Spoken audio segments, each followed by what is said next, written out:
Hi guys, today we have a really awesome figure to review. It's the new Hiya Godzilla 2000 Heat Ray version. This is one of my favourite Godzilla designs. I love the Godzilla 2000 look, and I just had to get the Heat Ray version as well because I love this Godzilla design so much. Let's get this guy opened up and we'll take a look at what's inside the box. So before we take a look at the figure itself, we'll take a quick look at some of the accessories, and of course we do have a set of hands as we did with the original release of this version, the non-heat ray version. Again, these look very nice, and one of the main pieces in here that we all were after is this heat ray effect. Is in orange, as you can see. You do have some nice tones of different orange and yellow colours going throughout, and it is translucent. And here is the Godzilla 2000 Heat Ray version, and I have to say, first impressions, he looks so awesome. I love the orange on the dorsal plates and on the whole backside of Godzilla here. Looks so awesome. Definitely I'm happy I picked this one up. I think the overall colour is a little bit darker than the original, but we'll bring in the original a bit later and take a look at it. Torso seems a bit loose on mine. But anyway, let's have a closer look at the details on this guy. I won't go over the articulation as it is exactly the same as the non-heat ray version. If you did want to check that out, if you did want to have a look at the articulation, I will put a link to the video up here. And we'll take a look at the head of Godzilla first, and then we'll work our way down throughout the whole body.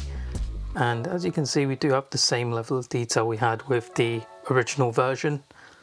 Same great levels of detail Hiya is known for. And accuracy wise, I think this looks so awesome, so accurate to the Godzilla 2000 design.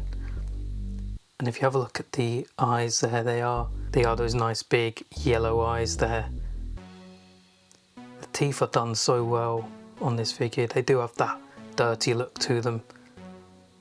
I think looks really awesome. Then throughout the whole body as we go down, we do have the same sort of details we saw on the non-heat ray version of this Godzilla. So with that being said, we'll take a look at the back of Godzilla and his dorsal plates, and you can see they are this fiery red colour, the tips of them being a more orange yellowish colour, and as you go down they turn into a more red, deep red colour, which looks really cool. And you do have the orange fiery effect going throughout his scales here to give the impression that the dorsal plates are lighting up as they would do in the movie. And these are translucent plastic on these dorsal plates, which is very nice. Really love the colour gradient on them. I feel like this Godzilla has more of a shiny look to it compared to the original release. So to put the beam effect into Godzilla's mouth, there are two peg holes right on the back there, which you can see. That's where the beam effect slots in. And here he is with the beam effect. Did have to be quite firm with this to get it in. I haven't heated up this figure, and that is my fault. So just remember to heat him up before you put the beam effect in. Just make it fit in there a lot easier. It's not all the way in, as you can see there's a bit of a gap, but it gives you an idea of how it looks with the beam effect in there. It is quite heavy, so the head doesn't seem to stay up properly with the beam effect in there. Just wants to droop down, which is a bit unfortunate. But now we'll take a look at this Godzilla compared to the non-heat ray version and see what the differences are. So here are the two Godzilla 2000 figures from Hiya. And as you can see, there is a difference between the two apart from the obvious dorsal plates. The main body of the heat ray version is definitely darker than the original version, which is a much lighter colour. It is very interesting to see that Hiya do play around with the coloration on the heat ray versions rather than keeping it exactly the same skin colour as the original model. And I do really like that. So overall, I think this is another really good release by Hiya.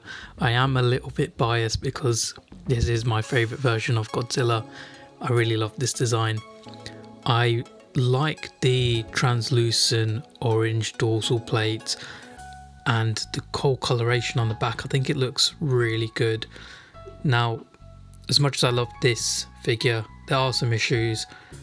Number one, the hand on, I think it's the left arm, comes off a little too easily. Now, I had the same issue with the original release, well, the non-heat ray version, so I'm a bit disappointed that I have it with this figure too. The only other issue apart from that is his head can't support the weight of the beam effect very well. You do have to get in like a particular position for it to be secure while facing it upwards. It's a little bit annoying to have to do that.